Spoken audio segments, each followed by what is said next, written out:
L'excellent Anthony Martineau. Anto, comment ça va? Ça va très bien, toi-même? Très bien. Alors, reprise de la série de premier tour d'avril dernier entre ces deux équipes ce soir.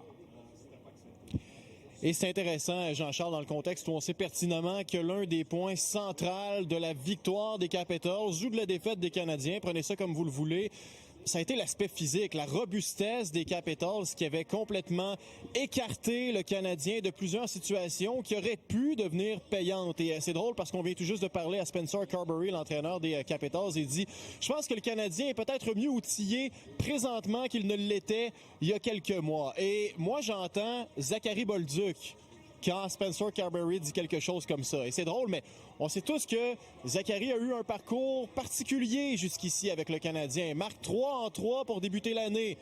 Est enlevé de l'avantage numérique et remis lors du dernier match sur le trio numéro 1.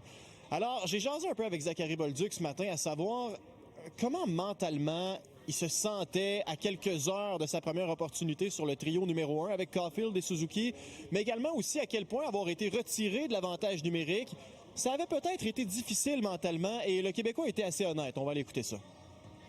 C'est sûr que c'est quand que tu te fais retirer d'un powerplay, parfois ça peut être décevant un peu, mais puis oui, c'est difficile, mais pour ma part, c'est vraiment juste, je me répète, mais c'est de revenir à quelle sorte de joueur que je suis, à 5 contre 5. Je ne veux pas me fier sur mon jeu en avantage numérique pour créer de l'offensive, marquer, faire des buts, avoir des points. Je veux pas, c'est des gars qui ont tellement de talent, qui sont parfois qui sont pas imprévisibles, moi.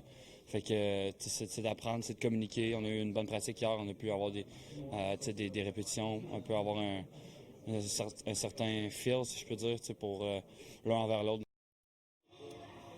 Intéressant, Bolduc. On entend beaucoup, on voit beaucoup Zachary Bolduc et espérons qu'on le verra davantage sur la glace ce soir. J'ai confiance, honnêtement, Anto, j'ai confiance. Martin, le dernier changement en plus, je pense que c'est un match parfait pour lui ce soir, un match tonique, un dos à dos pour les Caps. Plus le match va avancer, plus le Canadien devrait accentuer le tempo, prendre le rythme et profiter de 100%. L'acide lactique qui descendra à vitesse vertigineuse dans les jambes, surtout les vieilles jambes d'Ovechkin ce soir sur un dos à dos. Bon, t'as ramené Martin Saint-Louis dans le passé ce matin. Ben oui, puis juste un petit clin d'œil à Zachary Bolduc, mais le désavantage numérique et l'avantage numérique des Capitals, c'est pas Jojo. Alors si le Canadien se retrouve finalement avec un avantage numérique, ce sera une belle opportunité pour la nouvelle mouture du jeu de puissance du Canadien. Au moins 3 ou 4 occasions avec un homme en plus pour le Canadien ce soir. Si le Canadien utilise sa vitesse, contrôle la rondelle, Washington va pogner un air, va accrocher, 100%. Ça va embarquer dans la boîte et ça va être le temps de les battre dans cette phase de jeu aussi. Exactement. Ouais, puis dans le cas de Martin Saint-Louis, je l'ai ramené dans le passé un petit peu parce que tu sais, Jean-Charles, très souvent, l'entraîneur nous dit qu'en arrivant dans la Ligue nationale, peu importe ton niveau de talent, tout le monde est en mesure de marquer des buts, de contrôler une rondelle, de faire des belles passes. Alors tu dois te réinventer en quelque sorte. À moins de t'appeler Connor McDavid, là, tu dois réussir à trouver ta chaise, comme il l'a tellement souvent répété. Mais notamment dans le cas de Zachary Bolduc. Alors, j'ai eu envie ce matin de demander à Martin Saint-Louis comment lui avait réussi à traverser cette période d'adaptation-là à son arrivée dans la Ligue nationale, d'autant plus qu'on le sait, n'a jamais été repêché dans la LNH. Alors, on écoute le coach. Tu sais, je pense, moi, qu'est-ce qui m'a aidé, c'est... Tu sais, j'avais pas une chaise offensive quand je suis arrivé, tu sais. Fait que... Je fais des punitions. J'étais plus un gars de 3e, 4e ligne. Des détails. L'entraîneur peut avoir confiance quand tu es sur la glace. Puis ça m'a donné une piste, un runway. Ça m'a donné ça a allongé ma piste pour monter tranquillement que j'avais un côté offensif aussi. C'est pas tout le monde qui a ce chemin-là. Fait que faut que tu travailles sur ta piste. Faut que tu élonges ta piste. Puis ça prend des détails là-dedans, que l'entraîneur peut avoir confiance en toi quand tu es sur la glace. Bon. Intéressant.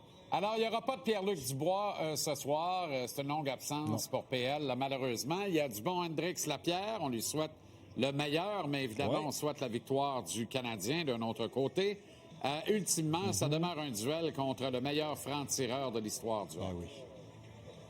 Oui. Ben oui. Et c'est fou, Jean-Charles, de dire que le meilleur buteur de l'histoire est un joueur des années 2000, dans le contexte où le jeu ne fait que s'accélérer, où les moyens technologiques d'étudier les matchs de hockey sont de plus en plus nombreux et variés. Mais pourtant, Alex Ovechkin est là, a dépassé le cap des 900 buts dans la meilleure ligue de hockey au monde malgré son vénérable âge.